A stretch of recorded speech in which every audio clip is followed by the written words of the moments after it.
So I have a question for you guys. Are black guys super thirsty when it comes to women? And can that thirst ever be quenched? And I'm posing this question for a reason. And it's based on a conversation I was having yesterday. I was talking about different locations that are not on people's radar. They're not really talked about. Like when I'm talking about countries. And I spoke about Chile. And Chile, I went to back in anywhere between 2013 and 15. I don't remember what year for now. I went there and I had such a great time. But a lot of black dudes, for example, because this is gonna hit my conversation. I'm just stating it right now. When they go somewhere, their number one reason is for women. Number one. And the number one reason they keep returning is for women. So think about a few things that I put out there. Are black guys more thirsty than others? And the fact that when they do go somewhere, because their number one reason for women, they keep repeating the same place. So keep that in mind, because that's all based on a conversation I was having with someone. Yeah, so when I went to Chile, it was just such a great experience. Now, if Europe is expensive for you, here's a tip. Going to South America is a great option because a lot of cities in South America are modeled after Europe. So you're gonna get that European vibe at a cheaper cost down there. So that's just something to think about. Now, in terms of flight, Argentina could take 10 hours to get there, but a lot of places in Europe take the same time to get there. So if you want to save some money, consider South America. Yeah, so and Chile is the furthest western part of the continent, and it's long. It has a long border. So that's where Chile is. And when you just go and you just want to experience places for different reasons, it's great. And then if women are there, they're there, right? So I'm not saying that, oh, if you go somewhere and you see a lady or whatever, that's your thing. Like, but if that's your number one focus, it's gonna rob you from having a lot of great experiences to the point where it's gonna be a detriment at some point that you were not expecting. And when I went to Chile, the number one, I mean, a couple reasons why I had a great time. Like I said, there's the European aesthetic there. They have a train system. I mean, they have everything.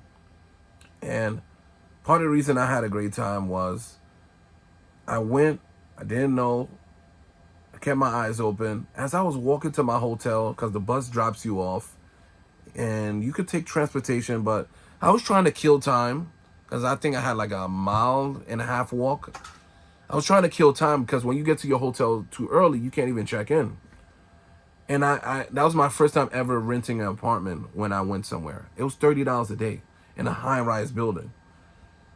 As I'm walking to my hotel, past this building, what you could think about like if you pass in a Social Security building and there's a line of people. This was the same thing I was seeing, but it was a sea of black people, and they happened to be Haitian. And so that took me by storm, and I was just looking and listening to people's conversation, and pretty much people were standing in line so they can try to get an ID. And I asked a few people, how did you get over here, etc. So that took me by storm, and it got me more eager. So left and right, as I'm continuing to walk, because I stayed there like for like at least 40 minutes, 45 minutes.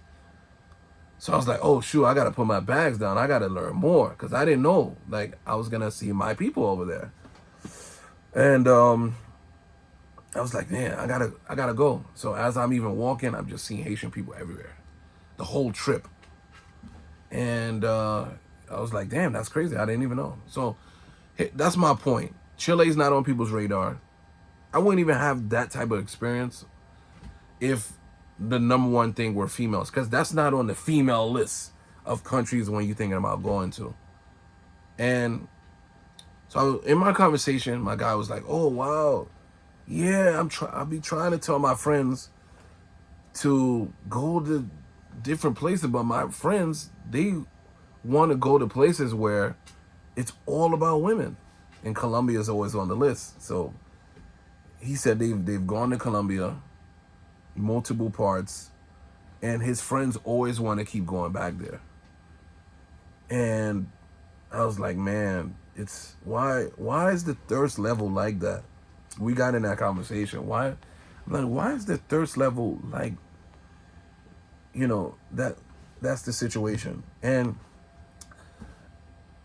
if you've recently heard in the past few years about the passport bros, it's there's some legs to what I'm saying about the thirst level, because for decades, white guys have been traveling abroad, way before us black dudes, and there wasn't this term of a passport bro.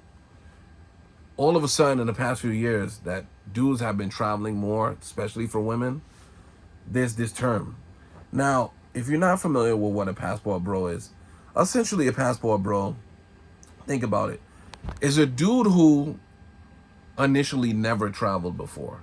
They get a passport, and let's say they go to a place like Colombia. And a lot of times, a person will end up there by a recommendation of another. Yo, the chicks are bad over there. They treat you good, and you go into deeper details of your experience, and that gets people very enticed, because you kind of have to throw that out for people, a lot of black guys in general, to entice them to want to travel. So that's the bait. So then they get their passport, and boom, you see beautiful women. We'll use the term exotic meaning not better, but women that you don't normally see, because it's like an exotic car. It's a car you rarely see. You might see a few times a year.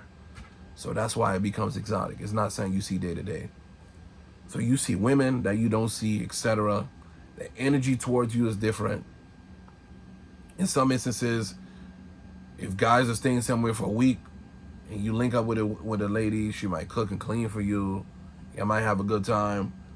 And it's just this great experience that you're not experiencing over here. And even if you're paying for it, which a lot of times that happens, it's looked at like that's a fraction of what I would pay in the States. And with a better attitude, with a more wifey type material person, like cooking and cleaning and just being nice or whatever.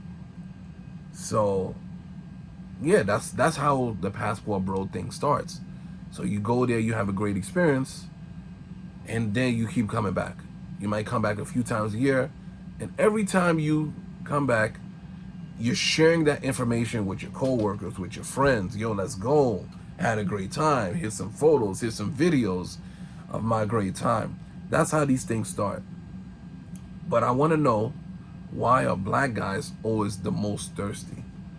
So let me know what you think about that. Am I hidden somewhere? Let me know down below. And I'm not, because what I'm not saying is that other guys don't go and mingle with women or whatever. I'm not saying that. I'm just saying the thirst level to the point where that's the only place you're going to. You're not interested even going to another place to see if even that you can have that same experience. You keep going to the same place. And so you'll go to Colombia, and then you'll keep that same idea and go to another place in which that's known to be the situation. And come on, you're not even getting to a full experience of a place. So let me know if I'm hitting. This is years of seeing and observing, and yeah, let me know what you think. Let me know down below, and let's keep this conversation going. So a black guy's more thirsty than others. I'll catch you guys in the next one. Dave Durang, No Frontier, over and out. Peace.